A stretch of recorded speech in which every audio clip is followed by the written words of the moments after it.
All right. The blacks and the whites are a match made in hell. All right. With that, first and foremost, giving all praise, glory, and honor that's due to Yahweh, Bahashim, Yahweh Shai, Bahashim, Rachakwadash. Double honor to the elders and apostles that great millstone who rule well. Peace and blessing to the 144,000 and the hopeful elect. Shalom Barakathum. And this is your brother Yara coming back at you with another lesson, man. And this is going to be a response to a video I just saw pop up. I believe the original video is old. But I titled it that the blacks and the whites are a match made in hell because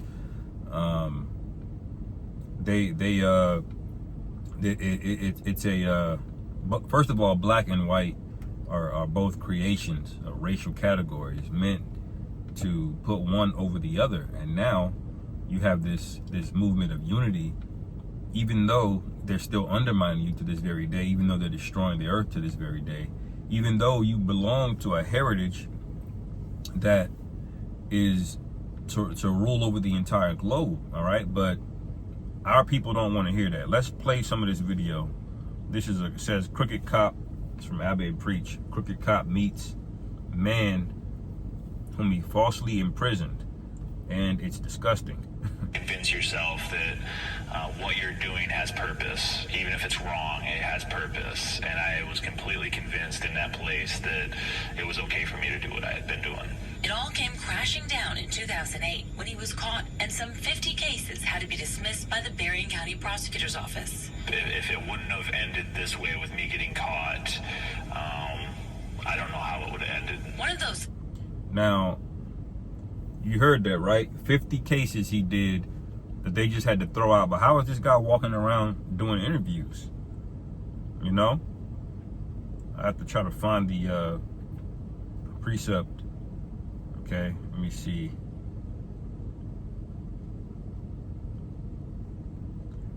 Bear with me 1 second.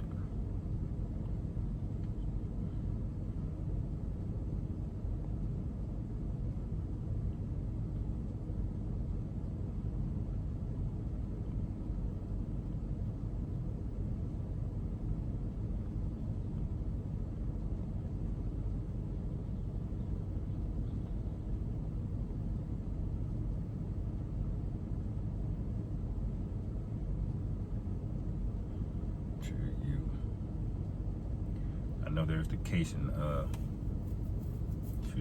Susanna.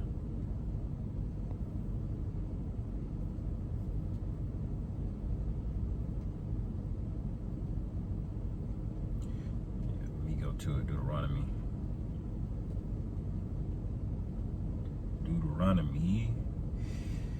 Let's see, Deuteronomy chapter 19.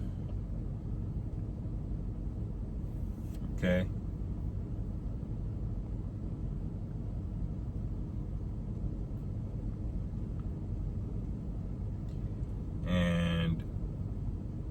Start at verse 16. It says, if a false witness rise up against any man to testify against him, which is wrong, and you lied on somebody, and lying is not the same thing as bearing a false witness. Bearing a false witness is always a lie, but a lie is not always bearing false witness. This goes into perjury. Okay, there's a case in which somebody could incur a punishment. Okay, if you lie in that matter, this is what happens. And it says, verse 17, then both the men between whom the controversy is shall stand before the Lord Yahweh, before the priest and the judges, which shall be in those days, and the judges shall make diligent inquisition. Okay, so you supposed to investigate and find out the full cause of the matter. It says, and behold, if the witness be a false witness and have testified falsely against his brother, it says, then shall ye do unto him as he had thought to have done unto his brother, so shalt thou put the evil away from among you. So if the guy tried to get you yoked up on adultery charge, okay, and the punishment for adultery is death, guess what's got to happen to him? He's got to be put to death. Now, how many cases, you said it's 50 cases, how many of those cases would have been life sentences, okay, even death penalties in some cases, but he's walking around free. Okay, now the disgusting part is coming up in the rest of this case. Dismissed cases was against Jamil McGee, who was convicted of dealing drugs and sentenced to 10 years in prison, thanks to the cocaine planted on him by Collins and the officer's testimony at trial. So he didn't just lie, he planted it on him, okay? So he set this guy up. All right. Now, these are the people that you want. This is the spirit that Jake is in. Okay. This is where this idea comes from, just being a Christian for 30 years. Okay. Just let your enemies walk all over you and go scot-free. No judgment at all, man. I imagine during this time you thought about, what if I met that cop who did listen to me?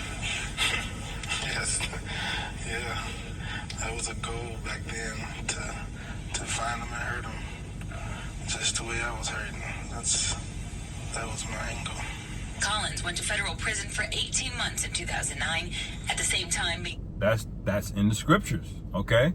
The Lord deals with eye for an eye, okay? That's in the law. Now, when Yahushua came back on the scene to govern us, okay, over in the captivities, all right, you can't do that because we're subject to the laws of our oppressors, okay?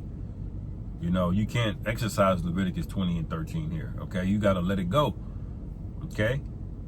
And ultimately, your brothers in the ministry, if they're sincere, all right, you should have a bias towards forgiveness anyway, okay?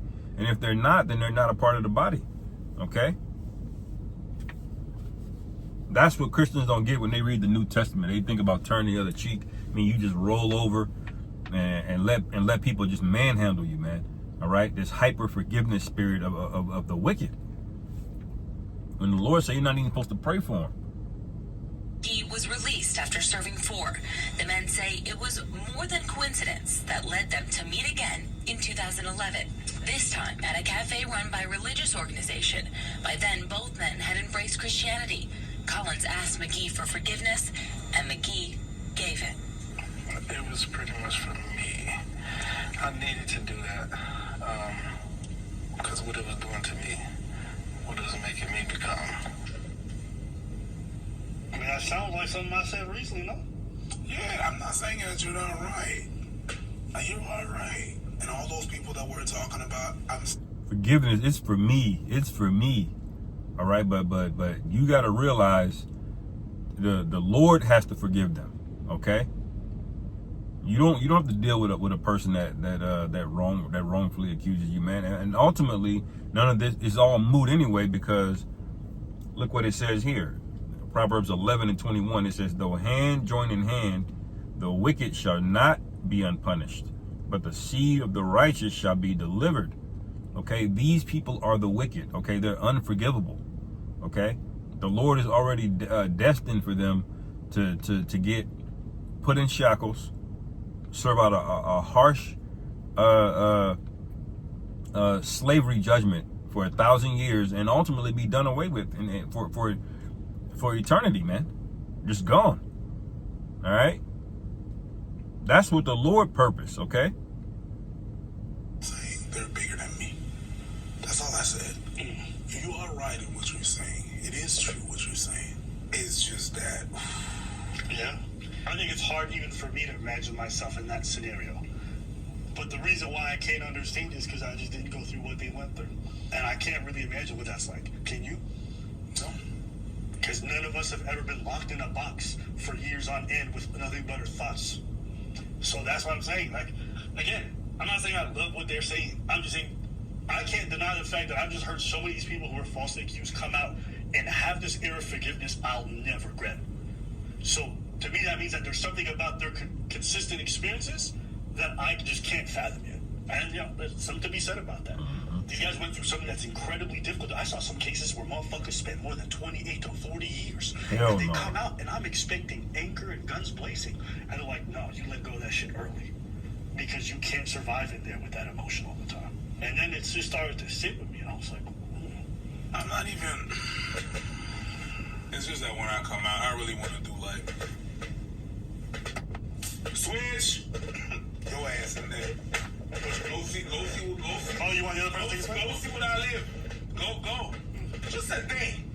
Yeah, Jake, y'all are absolutely through, man. This is Isaiah chapter 3, verse 11. It says, woe unto the wicked, it shall be ill with him, for the reward of his hands shall be given him. Okay, so this guy did this. How many people? And you know what they look like. You know, And so, do you see why that Christianity, it's a mind virus? Okay, it's a demon that's latched onto you. Okay, this forgiveness, it sounds nice on the surface, but really it's wicked. Okay, it's effeminate as well too. I'm gonna get that. Okay, this whole soft, you know, sugar-coated language, but really you mean wickedness. You know, that's effeminate behavior, man. That's how women deal and ensnare men, okay, or ensnare other women. It says verse 12, Isaiah 3:12, it says, as for my people, children are their oppressors, and women rule over them. All right. So the whole court system, the whole system of law enforcement, it's all designed to keep you in check. That's really who they got to worry about. Okay. The Israelite man. That's what they're concerned about. That's why your woman is unleashed against you, and she gets the bias of the police department. That's why the judges are against you. Okay, they're biased against you. They'll side with your woman. Okay, they'll give her your kids and dare you to do something. All right, and it says, "O my people, they which lead thee cause thee to err and destroy the way of thy paths." Who's leading you? The Christian church. Okay. They've been the ones leading you, man. All right? The Lord Yahweh standeth up to plead and standeth to judge the people. There's no judgment here. That's why we got to get the hell out of here, man. You know?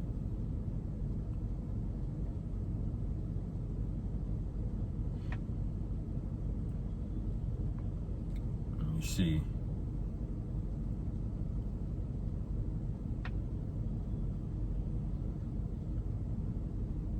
I saw that in Proverbs.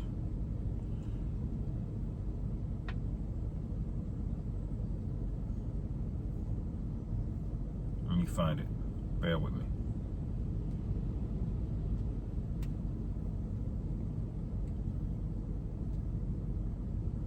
Yep, Proverbs 5. Just to show you this behavior, this soft speak.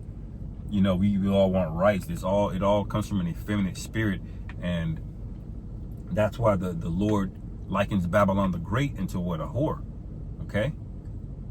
Proverbs 5:3 says, "For the lips of a strange woman drop as an honeycomb, and her mouth is smoother than oil, but her end is bitter as wormwood, sharp as a two-edged sword." Okay, and you see that again in Psalms 55:21, because that's how this guy really operates, man. Okay.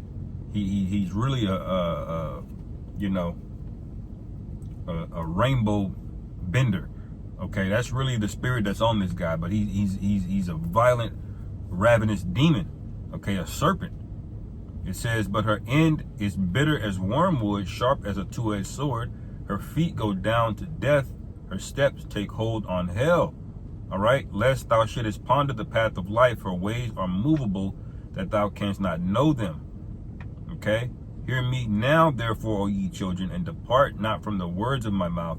Remove thy way far from her, and come not nigh the door of her house. Okay, this goes back into come out of her, my people. Why does it say come out of her, my people? Okay, because they don't deal with you as a man. How did they take down Gad? Deception, lying, setting up treaties and reneging on them. Okay. How did they take down Jake down there in West Africa? Money. Okay. You see? I can't finish this, man, but you get the point. You know, the creation of the so-called black man and the so-called white man, it's a perfect match made in hell. Okay, the Lord is ultimately going to leave you here with these people because he's pissed off at Esau. Okay, and you're going to catch the same wrath because no matter what he does to you, you have to go back and cape for him, man. You know. And he set up the religion to feed you that bullshit, man. Okay? We're all one race, the human race. We're all Americans. We all bleed red. All whatever kind of BS, one-liners he gives you. That's to pacify you because he knows that he's wronged you. He knows that he owes you. He owes more than you. He owes the whole earth, man. He owes the whole entire earth. Okay? Anyway, I'll end it there, man. Lord willing, this is edifying. On to the next. Shalom.